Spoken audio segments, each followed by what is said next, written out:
Hey, this is Aaron, And this is Kristin. and this is the Drive Mode Show. Welcome, welcome. Today we're going to talk about three-row family vehicles, specifically crossovers. Nice. Okay. I've driven a lot of those.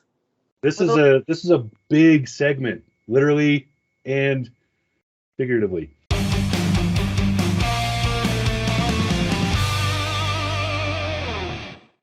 Three-row segment so these are all crossovers. We're not going to be talking about full-on, like body-on-frame truck-based SUVs, and we're not going to be talking about tiny. It technically has three rows, but nobody actually uses the third row vehicles. These are mid-sized for the most part, and they're family-oriented, but they're not a minivan. They are a crossover. Right. And they're close in price. Yes. One of the things we're really going to be ranking these on is, or the reason they made our list is because of the value proposition that's included. So it's not just the vehicle itself, but it's the price you pay for the vehicle as well. That's a very important factor. So we are not ranking them like 1 through 5. We pick between us our top 5. And then we're just going to run through them in alphabetical order by manufacturer. Sound good? Started. All right. Party! First on our list is the Chevrolet Traverse. Nice. I really like the way the Traverse is laid out. It is smart and intuitive. And again, it has those back of the steering wheel audio controls that I really like. It makes it super easy to use the audio, and I appreciate that. One of my top favorite things about the Traverse is the infotainment. General Motors in general has just really jumped ahead with their infotainment. It's one of the best in the business. I would put it head to head with Chrysler, Jeep, etc.'s Uconnect all day. It's a very easy to understand and intuitive system, and it's fast and it's crisp and it works really well. The Traverse came out, I want to say it was about 3 years ago in its current iteration. I think it was 3, maybe 4 years ago. And we did a family road trip in it, and it was great.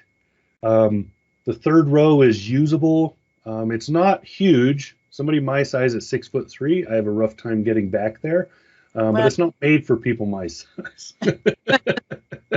The Traverse just has a lot of usable space and a lot of great storage is another big thing in there. I agree, and their door storage is better than some others that I've seen. I cannot stand it when you've got a small, tiny water bottle holder on the door, and you just can't fit anything in there. Or way, there's got to be better ways to do that. I think the Traverse does a good job figuring out family configurations. Figuring out how family's likely to use it. Right, and the powertrains are just nicely matched. So it drives pretty well. It feels good on the road. It doesn't feel underpowered at any point. It's just a good overall rounded package. Base price for the Traverse is $34,000, which is a pretty good setup. That's a decent starting price.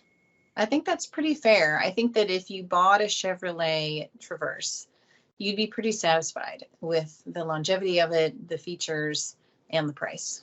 Good value. And I think looking at our list, this might be the oldest in terms of when it was last updated. And the fact that it's still on our list, it's kind of a thing. It's something to think about.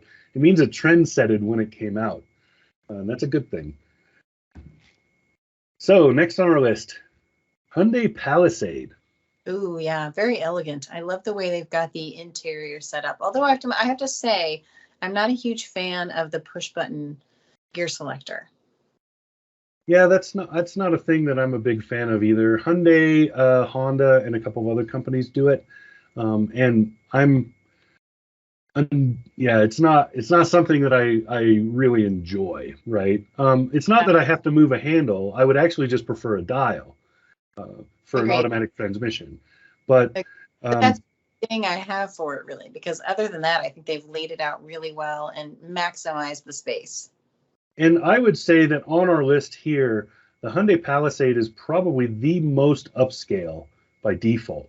So it comes even at the base level, it is more luxurious feeling than I think anything that's on our list here otherwise. And it has a pretty okay starting point. It's about $33,000. So it's not horribly expensive. And then Hyundai has lots of cool little technologies that go with it. I love the camera view when you turn on the turn signal, and it shows you on the left or the right side of the instrument cluster. So you learn really fast to glance over. So as you're going towards the mirror to look, you can look in your blind spot camera too. And it's just a really, like, it's one of those little things that just goes and changes everything for you when you're driving.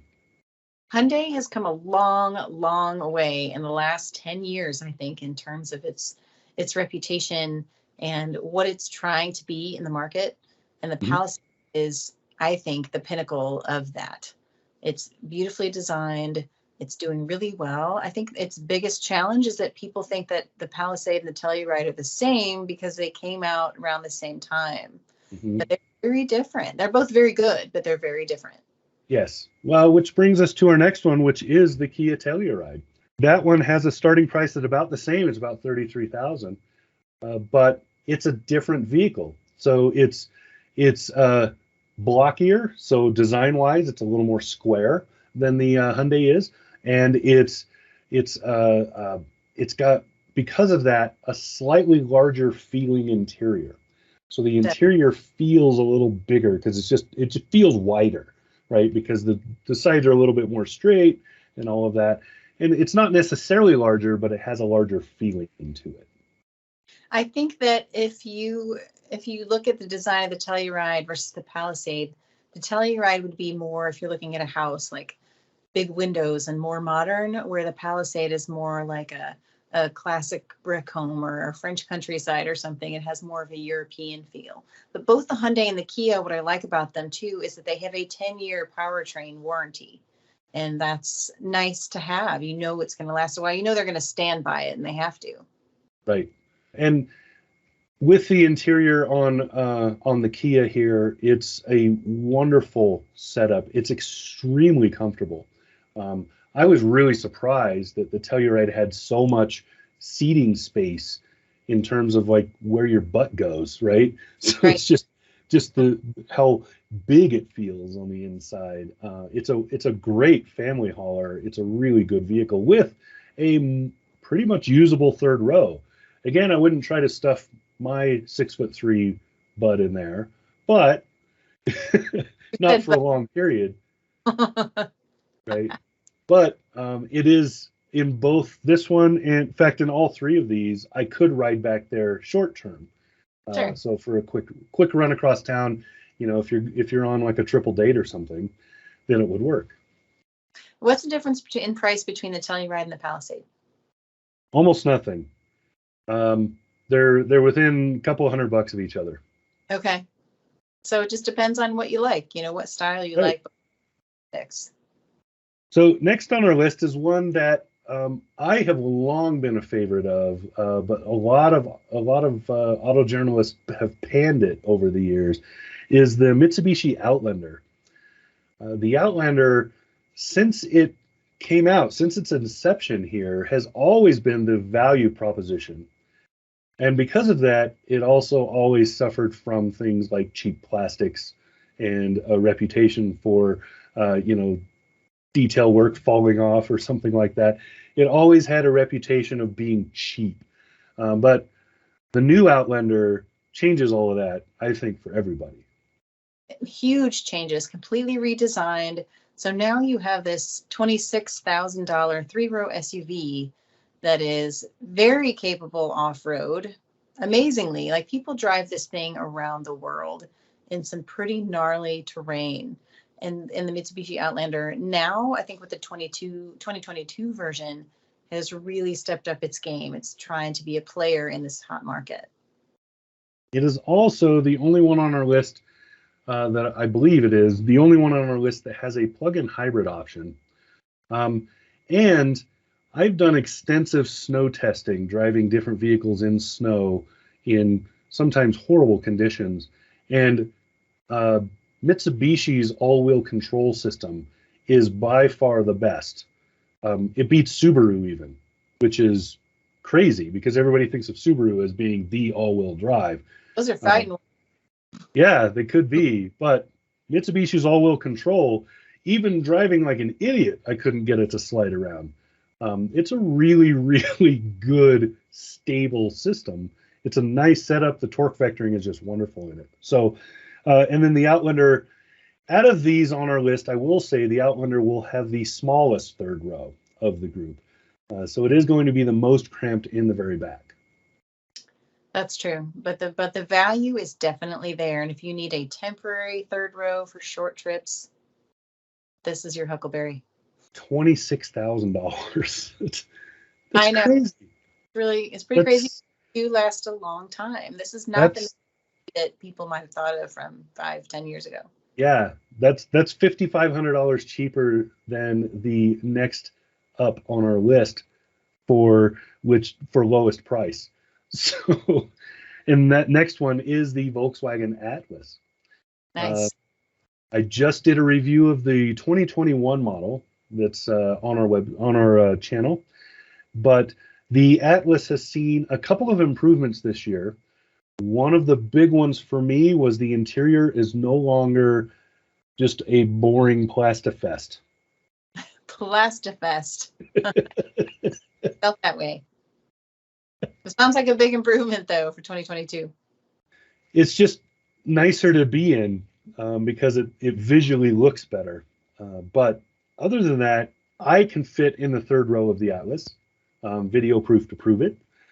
It has huge amounts of cargo space. In fact, out of this list, it's a contender for largest, I think. It might be between this and the Telluride as far as most interior space. And it's just cavernous. And then the body design is really unique. I really like the look. I like the look too. I have a friend here in Austin who bought an Atlas last year, I think, and she absolutely loves it. And she's got 3 kids and their gear and all their stuff, and it suits them really well. And the price is right on par with the others, at least 4 out of 5 of them, right? Yeah, it's 31.5 to start. So that's, and I was driving it at the mid-level mark, about where most people would be buying, and it was only $40K with delivery. So it's most of these you can get them in the $40,000 range, really well equipped. So family 3 rows, that's kind of where the market is right now. That's one of the biggest markets, and it's an important one because we like to haul our people around, and we think of vehicles in terms of our buyers think of vehicles still in terms of their worst case scenario. So they think in terms of what's the most number of people, the most amount of stuff, and the worst weather conditions I'm going to be driving in. I need something for that. Right? That's right. You don't buy houses that way. You don't think, well, if my parents and his parents and my sister and all the kids come, we're going to need an 8-bedroom house. You know? But people do for vehicles. It's kind of funny. With houses, we do the opposite. We buy the size that fits us right now, and then we just dump it and go to the next one when we need something bigger or smaller, right? We just kind of go, well, whatever, and we leave. Yeah, and more than anything else, when people ask for my advice on car buying, it's for a 3-row vehicle. So yes, automakers are running as hard as they can to get these to the top of the market.